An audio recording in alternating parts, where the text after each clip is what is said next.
이재용 삼성전자 부회장에 대해 수사도 중단하고 재판에 넘기지도 말라는 수사심의위원회의 권고 결정이 뜨겁습니다.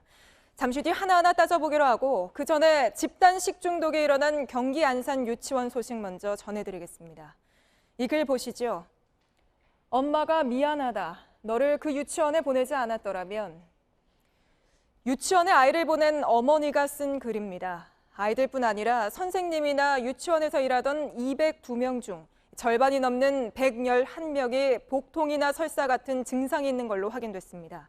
이 중 대장균에 감염된 환자도 하루 만에 8명이 늘어 이제 모두 57명이나 되는데요. 햄버거병 증상이 있던 어린이 15명은 오늘까지도 상태가 나아지지 않고 있습니다.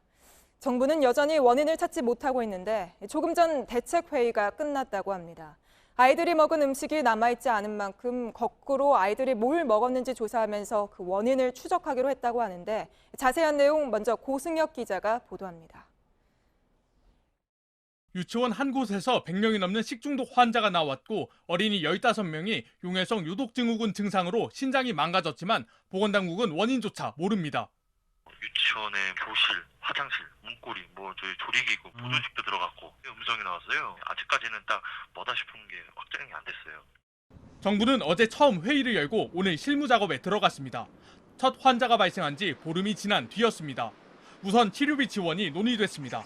책임자가 밝혀지면 비용을 청구할 계획입니다. 환자분들이 돈을 내면은 그 영수증을 우리한테 제출하면 우리가 그거를 이제 보장을 해줘야 되기 때문에 그걸 보장해 주는 거고, 구상권 부분은 이제 향후 그 원장님이라든지 이게 원인이 나오면은 그때 되면 이제 그 문제 제기를 현재 급식 당시에 식재료가 일부 없어 원인을 밝히지 못하고 있는데 정부는 아픈 아이들이 무엇을 먹었는지 거꾸로 추적하겠다고 했습니다. 습시력 조사하는 거 이런 거 있잖아요. 유통명료도 지역주 쪽에서 보고 있어요. 교육부는 문재인 대통령 지시대로 유치원을 점검하되 다른 교육시설의 보존식도 확인할 계획입니다. JTBC 고승혁입니다. 유치원 학부모들도 어젯밤 늦게 모였습니다. 일단 다음 주쯤 유치원 쪽에 법적 대응을 하기로 했는데요. 또 어제 저희가 유치원이 며칠 뒤 바로 문을 열기로 했다는 소식 전해드렸는데 저희 보도 이후 보류하겠다고 했다고 합니다. 이어서 김재현 기자입니다. 학부모들 모임에서는 법적 대응이 주로 논의됐습니다. 유치원이 처음부터 아이들의 감염 사실을 제대로 알리지 않았고 그래서 대응도 늦어졌다는 겁니다. 열은 지난 13일부터 났는데 16일쯤 전화해서 아이들 장염 걸려서 어떡해요 하면서 유치원 측이 전혀 심각성을 알지 못했다는 겁니다. 학부모들은 유치원 측 대응이 줄곧 부실했다고 지적합니다. 아이들이 초기에 집단적으로 증상을 호소하는데도 유치원에선 학부모들에게 이 내용을 알리지 않았습니다.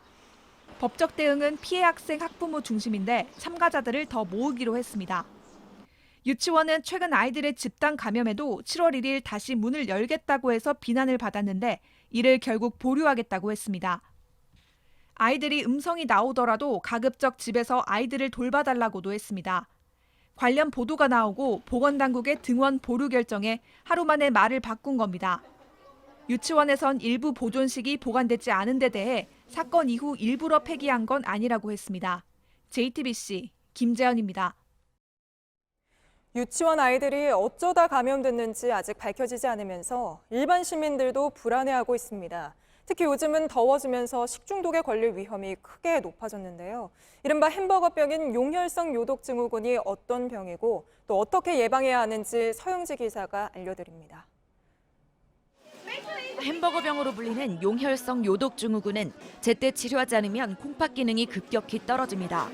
급성기에 치료를 잘하게 되면 90% 이상은 생존하지만 9% 정도는 만성 신부전이 발생합니다. 환자의 3분의 1 정도는 수년 후에 콩팥 기능 장애가 발생하고 일부는 투석 치료가 필요합니다. 특히 5세 이하 어린이와 75세 이상 노인에서 예후가 나쁜 것으로 알려졌습니다. 전문가들은 몇 가지 예방 수칙만 지켜도 용혈성 요독증후군을 피할 수 있다고 조언합니다. 먼저 살균되지 않은 우유나 주스, 사과 식초는 피합니다. 고기는 70도 이상에서 2분 이상 가열해 먹습니다. 고기를 굽고 구운 고기를 생고기가 있던 접시에 담지 않습니다. 날 음식과 먹을 음식은 구분해서 둡니다. 냉장고에서 고기는 다른 재료의 아래에 보관합니다. 고기에서 흘러나오는 액체가 다른 재료를 오염시킬 수 있기 때문입니다. JTBC 서영지입니다.